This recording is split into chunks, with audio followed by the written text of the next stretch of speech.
You think this is all going to pass you by and somehow you can just keep your head tucked or buried in the sand and somehow the storm's going to pass you by? Brother, you may not be interested in war, but war is interested in you.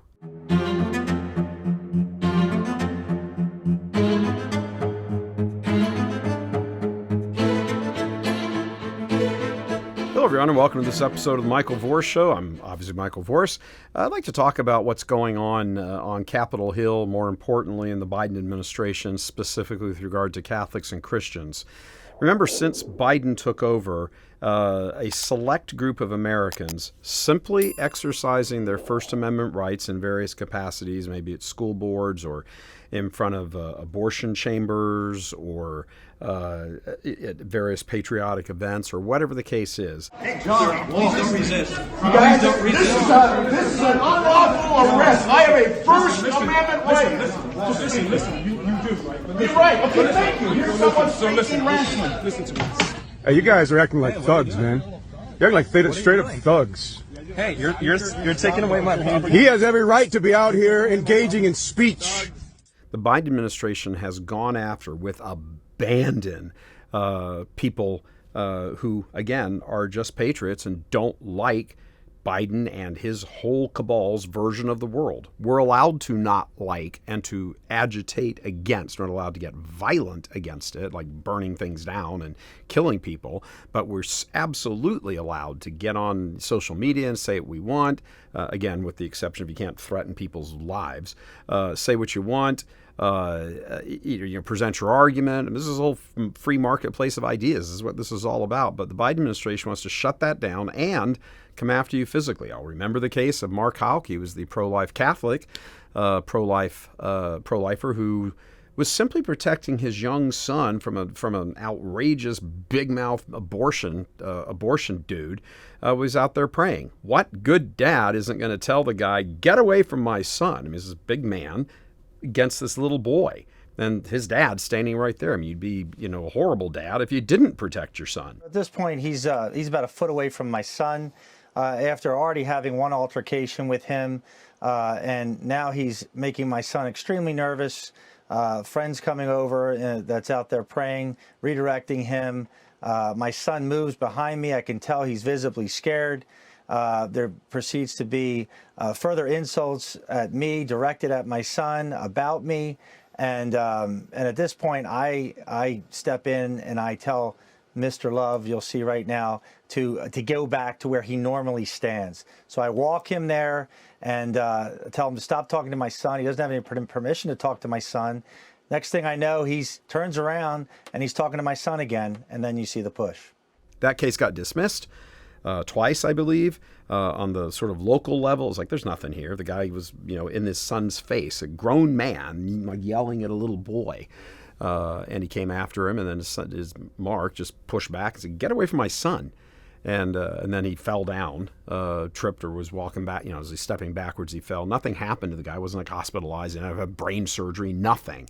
This is one of those, how do they say it? F around, find out. Well, he effed around and he found out.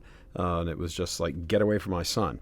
Biden's Department of Justice, Merrick Garland, sent a SWAT team into Mark's house, guns drawn the whole bit, to arrest him and recharge him on all of that stuff that, again, locals had dismissed the charges of. There's nothing here. It's a nothing burger. But, oh no, that's not enough for Biden, because the question was about abortion, ultimately, in Biden's mind. No, the question was about some dude coming after his son, getting in the little boy's face.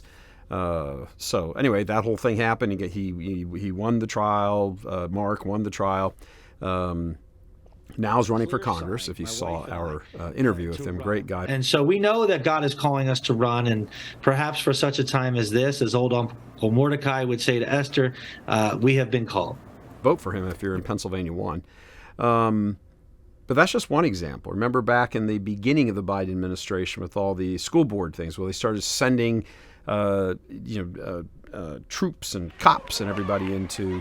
These are parents complaining that their little children are learning how to have anal sex because of books in the library and various material in the curriculum, drag queen story hours and all of this stuff. That's Michigan's Attorney General Dana Nessel giving her thoughts on our schools earlier this year. I say this, a drag queen for every school. That is what would be fun for kids. Our kids' math and reading levels are falling to historic lows. You know what's not a problem for kids who are seeking a good education?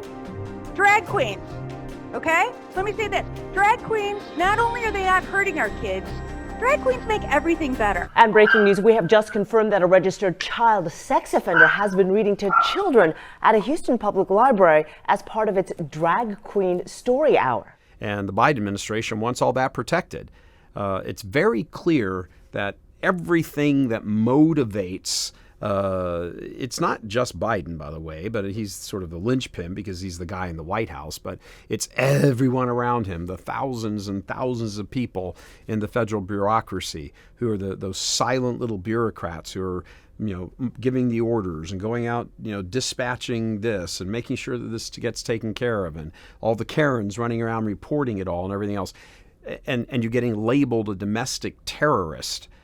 So Catholics now have been faithful, politically conservative Catholics have been swept up in all of this as well. As we reported back in the beginning part of the year, back in the end of the winter, beginning of the spring, even Church Militant got tagged by the FBI as part of this sort of radical Catholic domestic terrorist network, and white supremacists, and just all this crazy. It's like, shut up.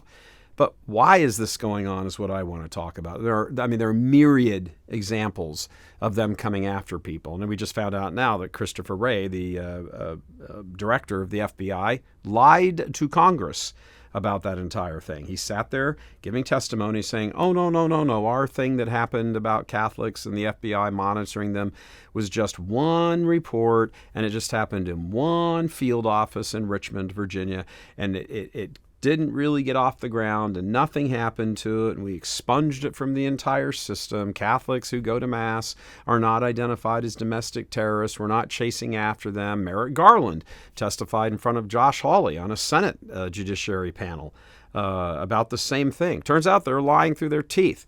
So when you are, as a government agent, if you are usurping the Constitution, which this is what it is. I mean, there's no cause for any of this. You don't get to just go after somebody because of their religious beliefs. If you're the government, you don't even get to do that if you're a regular person. Can't not hire somebody except in rare circumstances, like you're a church doing the hiring. You can't just not hire somebody to be the server at McDonald's because he's Baptist or atheist or something. You don't get to do that. But when the government steps in and tries to do that and tries to regulate everything and control and clamp down on your free speech, politically conservative free speech, religious free speech, orthodox religious free speech. That's what they did when they colluded with all the big tech giants, the Twitter when it was before Elon Musk, and Twitter and Facebook, Mark Zuckerberg, and all of that stuff. These guys have formed a horrible, ugly union to shut you up. And if they don't shut you up, they kick down your front door and they drag you out. Ask Mark Houck. Once again, there are examples of this. So this is tyranny. And the idea is to essentially make you be quiet. Not everybody's going to do this, and they know that. So in their brain, if they set up a few examples, raiding Trump for documents, raiding Trump's Mar-a-Lago house for documents that, are essentially meaningless. Yeah, they're, whatever the little classification thing and all that, but they don't care. It's just to kind of keep in the top of your mind, oh, you better not say anything about these guys. Ooh, you better not do anything. Ooh, they'll arrest you. Ooh, they're going to kick your front door down. Ooh, they're going to charge you with this. Ooh, they're going to label you as a domestic terrorist. Ooh, they're going to include you in an FBI report. Well, for the vast majority of people, that works. People get afraid. That's the point. They don't want to kick down the doors of 78 million people. They want to kick down the doors of 9.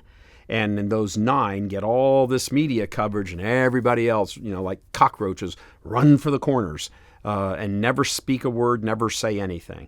There was a poll on college campuses. I don't remember where this was, probably about a year ago, maybe at this point now. I don't remember who did the poll, but I remember the findings. The headline was that an enormous number of students, people who are more politically conservative than not, students, 18 to 20 years old, college students, are afraid to say something in class because they don't want to be, have it taken out on them by the teacher or other students or whatever. So there is this cloak, this cone of silence that has descended on people who are of a more politically conservative mind, more religious mind. And think about this now. The FBI monitored, well, first of all, lied about it, but monitored all kinds of Catholics, treating them as though they were domestic terrorists because of their religious beliefs. Not because they had evidence that, down in the church basement there were stockpiles of grenades and they found hidden emails that were saying they should be, we should go attack, the IRS building or Department of Justice and burn it down and blow it up and assassinate everybody walking out of it. There was nothing like that. If that was the case, the fact that they had been religious, although that's not a very religious Catholic position, but anyway, if they had been religious, that's an aside. They are domestic terrorists if you have that kind of proof. Whether they're a Baptist, a Catholic, an atheist, belong to a religion or not, doesn't matter at that point. They are a threat. But you're not a threat because you're religious, and specifically in this case because you're Catholic, therefore you are a domestic terrorist. That's targeting your religious beliefs. The government's not allowed to do that, but they do. And that's the point. And then they lie about it in front of Congress, the FBI. This is the world we're living in right now, and it's designed to scare the crap out of you so you will shut up. Thank you for watching The Michael Voris Show. If you'd like to watch the entire episode, please head over to churchmilitant.com and sign up as a premium member. If you need to sign up to become a premium member, go to churchmilitant.com/go premium.